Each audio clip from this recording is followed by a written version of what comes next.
The ENF yesterday announced their new CMO. So I'd like to welcome Patty Fisher to the new EOS. And I think she's with us today on Discord. Patty, if you want to jump on here, say hi to the community. We'd love to hear from you. Hi, everyone. Thank you. And I'm excited to be here and join the team. Yes, this is my first week, and I have been working with the team for the last couple of months. And as most of you, I'm not a stranger to the EOS community. I've been working in the community and with the community for the last few years, actually, getting to know the projects. And I'm really excited to relaunch EOSIO. I know that getting our story and growing the community is going to be very critical.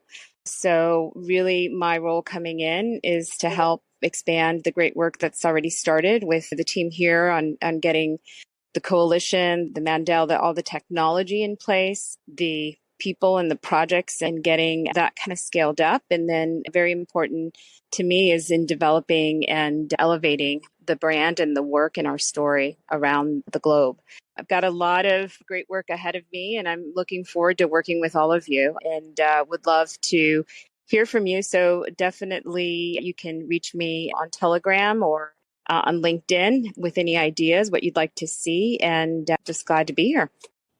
Hey, I have a question for Patty. In your words, Patty, what is the best messaging around EOS? Like, what is the story that needs to be told? How should it be told? What is the right narrative, and so on and so forth? Like, I'd love to hear what you think is the right things to be promoting with EOS, and where, like, what niche it fills or what void it fills, and all those sort of things. That's a lot of questions, but that's part of what I'm here to uncover.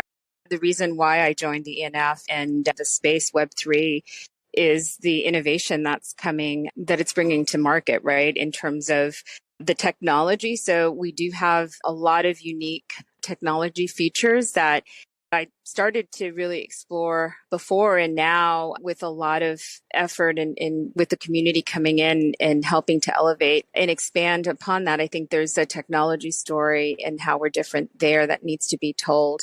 The second is around the community itself. It's community led. There are a lot of great thinkers and great projects that are here today and ones that we want to grow.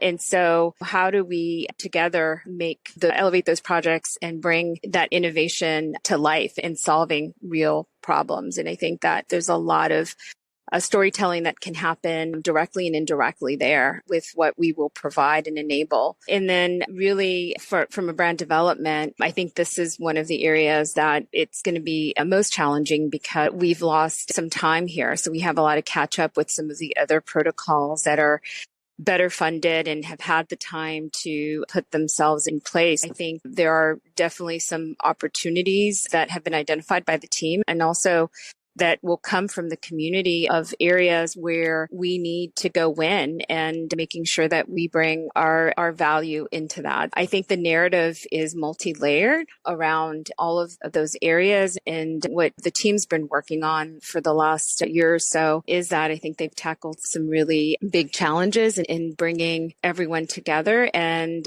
really how do we make it grow? How do we have people believe in what the technology can do, and specifically the EOS network, what it can provide and how we make it stronger. And so again, I think it's a lot of questions that you asked, and it is about some foundational things in place and then helping to scale globally. I think there's an opportunity for us to do that as well and catch up there.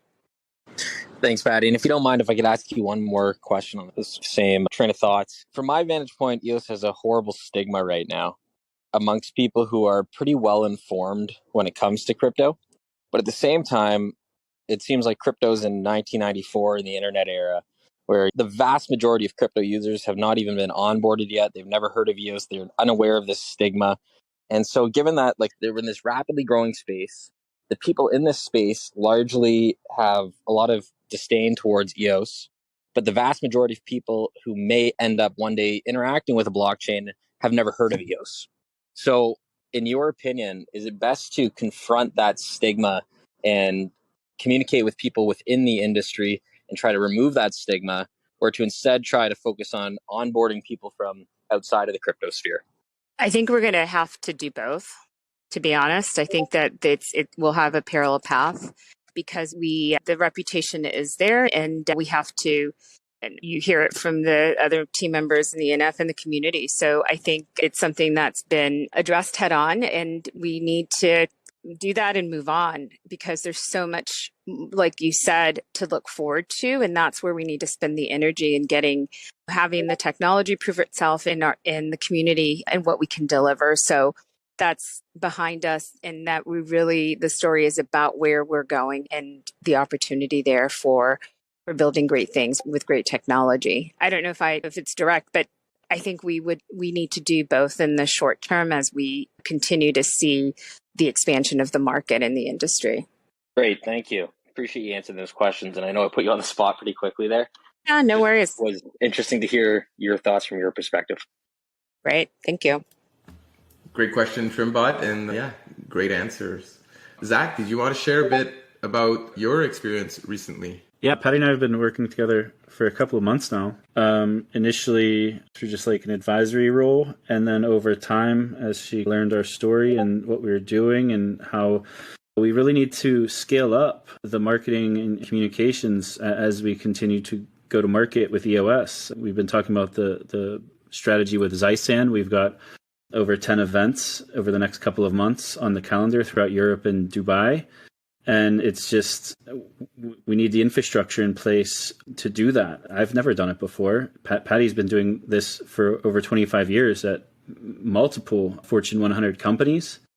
It's been a great learning experience, seeing her bring her expertise. So for example, just with Zysan. So rather than just figuring out like how we're going to go to market with Zysan, we're doing it in a way, we're essentially creating a framework to do this, to the go-to-market strategy throughout Europe. And once we have this framework in place, it'll be all well documented. We would have the experience of doing it before.